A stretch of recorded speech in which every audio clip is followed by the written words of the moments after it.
అందరికీ నమస్కారం. ఇందా నుంచి నోట కూడా కొట్టుకుంటుంది, ఏ దడ అలాగే ఉంది. అయితే చాలా అన్నయ్య వెళ్ళే చాలా ఈవెంట్స్ నేను చూస్తూ ఉంటాను.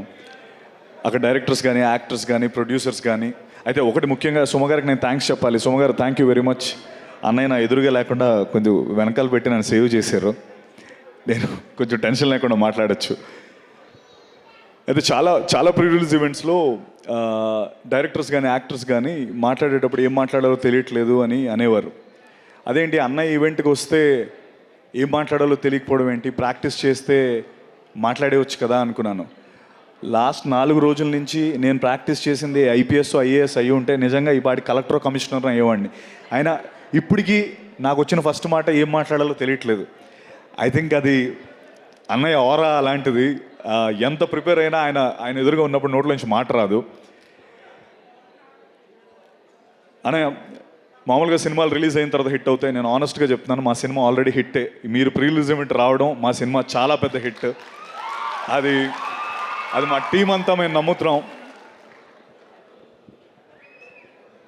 అండ్ ఎక్కడో వైజాగ్లో ఆయన చూద్దామని లాఠీ దెబ్బలు తిన్నప్పటి నుంచి ఆయన చేసిన స్టంట్లన్నీ నేను ప్రాక్టీస్ చేసి ఈ పచ్చబొట్టు పొడిపించుకున్నప్పటి నుంచి, దీన్ని పచ్చబొట్టు అంటాను నేను ఈ దెబ్బని.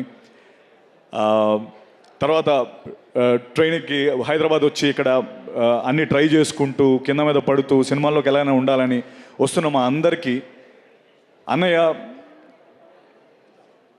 ఇప్పుడు యూజువలీ ఎవరెస్ట్ ఎక్కేటప్పుడు చాలామంది ఈ ట్రెక్కర్స్ అందరూ కొంత దూరం వెళ్ళి ఆగిపోతూ ఉంటారు. ఎందుకంటే వాళ్ళకి వెనక్కి వెళ్ళిపోదాం అనుకుంటారు. నిస్పృహ, నిరాశతో చాలా టెన్షన్ పడుతూ ఉన్నప్పుడు ఆ శిఖరం పైన ఒక జెండా కనిపించినప్పుడు వాళ్ళందరిలో మళ్ళీ శక్తి పుంజుకొని ముందరికి వెళ్తూ ఉంటారు. అరే ఎవరో అక్కడికి వెళ్ళారు కదా, ఆ జెండా పెట్టారు కదా, దాన్ని చూసి మనం వెళ్దామని మనకు అనిపిస్తూ ఉంటుంది. నాలాంటి కోట్లాది మందికి ఇక్కడికి యాక్టర్స్ కానీ, డైరెక్టర్స్ కానీ, ఫిల్మ్ మేకర్స్గా వచ్చిన అందరికీ ఆ శిఖరం పైన జెండా చిరంజీవి అన్నయ్య. ఆ జెండా చూసే నేను కూడా శక్తి పుంజుకొని ఇండస్ట్రీలోకి వచ్చాను. అంటే అన్నయ్య గురించి చెప్పాలంటే మామూలుగా మన అమ్మమ్మ నానమ్మల చీరలు నెక్స్ట్ జనరేషన్కి వెళ్తూ ఉంటాయి. తాతగారి వాచ్, ఇంక్ పెన్ను, లేకపోతే అన్నయ్య సైకిల్ నెక్స్ట్ జనరేషన్కి వెళ్తూ ఉంటాయి. అవన్నీ తరతరాలు మారుతూ ఉంటాయి. దానికో వీలునామా అక్కర్లేదు, తరతరాలు మారే ఆస్తి. అన్నయ్య తరతరాలు వీలునామా లేకుండా మారే ఆస్తి. నేను అది నా లైఫ్లో చూశాను. నేను రౌడీ అల్లుడు సినిమా నా ఫస్ట్ సినిమా. తర్వాత మా ఇంట్లో నేను ఠాగూర్ తీసుకెళ్ళాను. మా బుడ్డోడు నిక్కీగాడు నన్ను వాల్టర్ వేరేగా 3 సార్లు పట్టుకెళ్ళాడు. So every generation celebrate this name called Chiranjeevi. And అంటే అన్నయ్యతో నాకు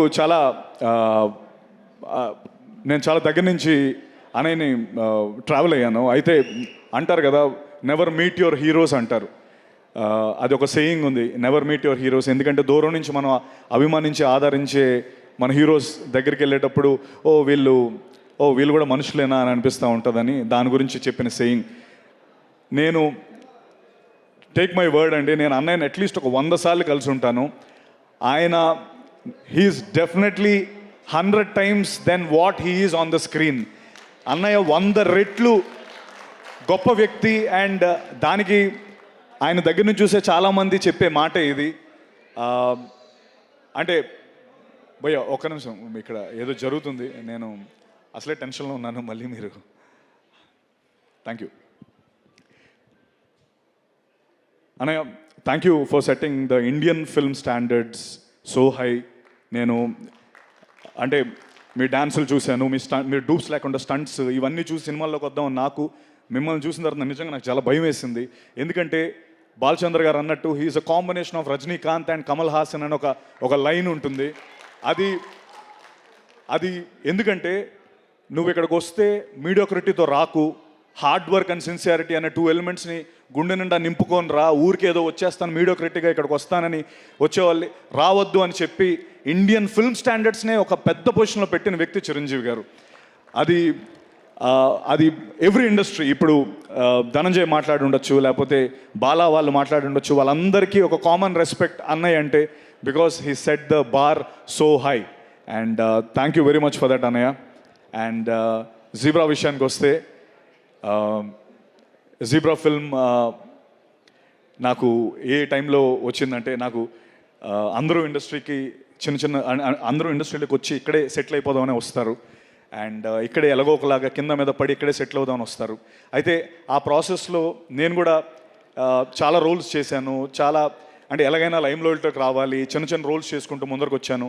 అలాగే నేను హీరో రోల్స్ కూడా చేశాను. బట్ ఆ సినిమాలన్నీ ఏవి ఆడలేదు, సెట్ బ్యాక్స్ అయ్యి. ఇన్ఫ్యాక్ట్ కొంతమంది ఏదో క్యారెక్టర్ రోల్స్ చేసే సత్యాన్ని అలా చూడడం హీరోగా చూడలేకపోయామన్నారు.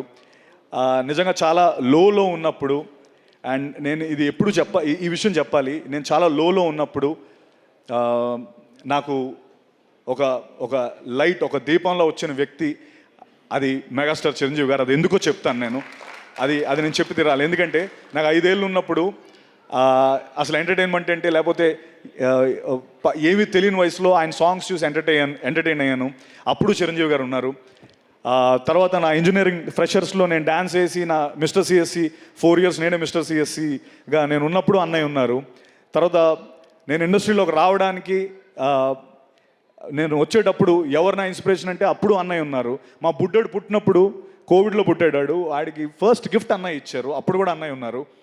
అండ్ నేను చాలా లోలో ఉన్నప్పుడు నేను అన్నయ్య అందరూ ఇలా అంటే నేను ఇండస్ట్రీ నన్ను రోల్స్ చేసుకోమంటుంది, లేకపోతే నాకు అంటే నీకు హీరో రోల్స్ కాదు, నువ్వు ఇదైతే ఇంకెక్కువ డబ్బు సంపాదిస్తావు అని కొంచెం చాలా లోలో ఉన్నప్పుడు, సినిమాలు రానప్పుడు నాకు అన్నయ్య పిలిచి ఒక మాట చెప్పారు. ఏంటంటే, సత్య, నేను ఈ పర్టికులర్ పాత్ర నీకు ఇస్తున్నానని నువ్వు వేరేగా అనుకోకు, నేను ఎందుకు ఇస్తున్నానో నీకు రీజన్ చెప్తాను.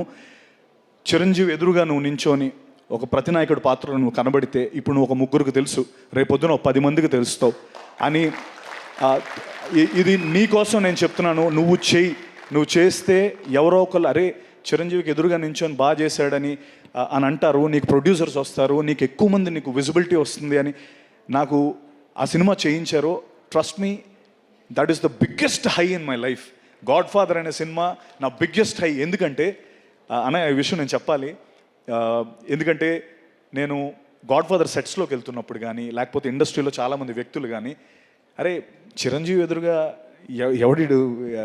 ఎవరు సత్యదేవ్ అంట, చిరంజీవి ఎదురుగా ఆ వ్యక్తి ఏంటి, ఆయనకి సరిపోడనో లేకపోతే ఇన్ఫ్యాక్ట్ నేను అది చాలాసార్లు ఫీల్ అయినా. అన్నయ్య మీరు పర్లేదా అంటే, నేను సెట్స్లోకి వెళ్తున్నప్పుడు కూడా అంటే అది వాళ్ళ తప్పు కాదు, వాళ్ళ చూపులు నాకు తగిలేవి. అంటే ఈడు నడుచుకొని వెళ్ళిపోతున్నాడు, చిరంజీవి గారి సెట్ ఇది, ఈడు విలన్ ఏంటి, లేకపోతే ఈడు ప్రతినాయకుడు ఏంటి అని అనుకుంటున్నప్పుడు ఆ హాల్ చివర్లో కుర్చీలో కూర్చొని ఒక చిన్న స్మైల్, ఆ గ్రే స్మైల్తో చూస్తూ సత్య మై బాయ్ కమ్ హియర్ అని నన్ను పిలిచిన, కమ్ హియర్ బ్రదర్ అని చెప్పి కూర్చోబెట్టి, ఏంటి నీకు ఏమైనా టెన్షన్గా ఉందా లేకపోతే ఏమైనా, ట్రస్ట్ మీ, ఎవ్వరు నేను నమ్మక్కర్లేదు, నేను నమ్ముతున్నాను, సినిమా రిలీజ్ అయిన తర్వాత నువ్వు చూడు అని చెప్పి first day morning US show పడిపోయిన తర్వాత God father film first US show పడిపోయిన తర్వాత మార్నింగ్ 6 o'clock అన్నయ్య నాకు ఫోన్ చేసి, నేను చెప్పానా ఇదే జరుగుతుందని చెప్పానా, ఏం రాశారు చూసావా నీ గురించి అని చెప్పి ఫోన్ చేసి, నాకు నిజంగా ఆ రోజు కంట్లో నీళ్ళు తిరిగాయి. అంటే ఎస్, నేను ఏం సాధించాననడానికి చిరంజీవి గారి నమ్మకాన్ని నిలబెట్టాను, అది చాలు నాకు. అంటే అండ్ అనే మీరు ఆ రోజు ఎందుకు అది జీబ్రా ఎందుకు కనెక్ట్ అయింది, ఎందుకు ఇది వెరీ ఇంపార్టెంట్ ఫర్ జీబ్రా అంటే, ఆ రోజు మీరు చెప్పిందే గాడ్ ఫాదర్ సినిమాలో చిరంజీవి గారు ఇతను పెట్టారు అన్న నమ్మకంతోనే బాలా, దినేష్, ఎస్ఎన్ రెడ్డి గారు నాకు ఈ సినిమా ఇచ్చారన్నయ్య, జీబ్రా అనే సినిమా. సో మీరు చెప్పిందే జరిగింది, ఈ సినిమా చూసి నీకు ఇంకా పెద్ద సినిమా వస్తుందని చెప్పారు. ఇది నా biggest film in my life, my career. ఇంత డబ్బు పెట్టి బాలా, దినేష్ గారు, ఎస్ఎన్ రెడ్డి అన్న ఈ సినిమాకి ఇంత డబ్బు పెట్టి నాకు ఇంత పెద్ద క్యాన్వస్ ఇచ్చారు. ఆ సినిమాకి కూడా అన్నయ్య రావడం, దాన్ని మళ్ళీ ముందు నాకు ఎంకరేజ్మెంట్ ఇవ్వడం, నేను ఇది ఎప్పటికీ మర్చిపోలేను. నేను ఒకటే చెప్తున్నాను మీ అందరికీ, ఈ సినిమా నా డెబ్యూ లాంటిది.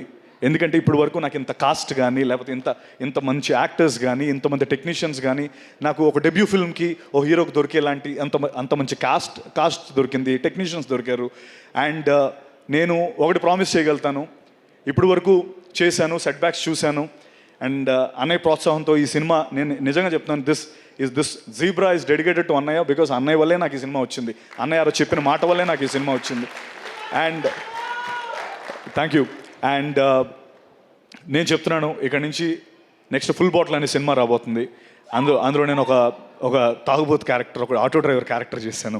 అది కూడా సూపర్ ఎంటర్టైనర్, అది క్రేజీ ఎంటర్టైన్. ఇక్కడ నుంచి ఐ ప్రామిస్ యూ ఒక కొత్త సత్యదేవన్ మీరు చూస్తారు. నేను I will make sure I will give you the best films and love you all for always encouraging me.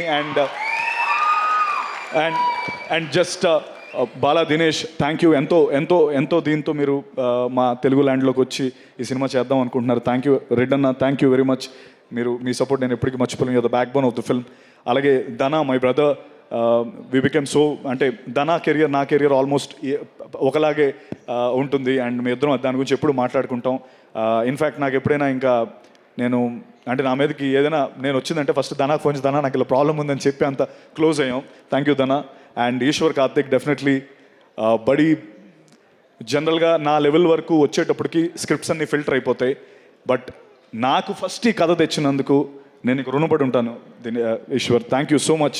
And one last time, sorry Prashanth, thank you Prashanth, busy స్కెడ్యూల్లో వచ్చావు. Thank you very much. Ravi garu, thank you so much sir, ఈ సినిమాని support చేస్తున్నందుకు thank you very much. Amrutha, Jennifer, thank you very much. And megastar, నేను ఇంకా చాలా మాట్లాడదాం అనుకున్నాను గురు. నాకు నిజంగా ఇప్పటికీ ఆ టెన్షన్ ఇంకా ఆడుతూనే ఉంది. అంటే ఇక్కడ వచ్చిన చాలామంది నాకు ఫోన్లు చేసి నేను ఈ ఈవెంట్కి రావాలని చాలామంది అడిగారు, బట్ నేను ఓన్లీ కొంతమందికి అకామిడేట్ చేయగలను. వాళ్ళందరూ ఒక్కసారి ఆనండి తెలుస్తుంది అందరికి.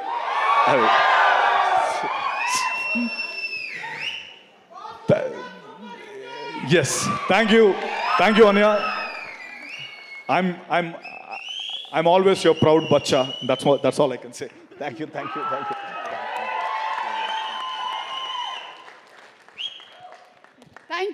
you so much, Satyadev garu. I'm wishing you super success. ఈ మూవీకి మాత్రమే కాదు, రాబోతున్నటువంటి ఫుల్ బాటిల్కి కూడా. అండ్ మా మెగాస్టార్ చిరంజీవి గారికి మైక్ హ్యాండ్ ఓవర్ చేసే ముందు ఒక చిన్న రిక్వెస్ట్ ఫ్రమ్ జీబ్రా టీమ్. అక్కడ Zebra fill in the blanks ఉంది, హ్యాష్ ట్యాగ్ పెట్టి అక్కడ మీరు ఏదైనా రాస్తే అదే రేపటి ట్రెండ్ అవుతుంది on Twitter. So requesting you to just fill in Zebra తర్వాత మీరేం రాయాలనుకుంటున్నారో, whatever you want to write after zebra.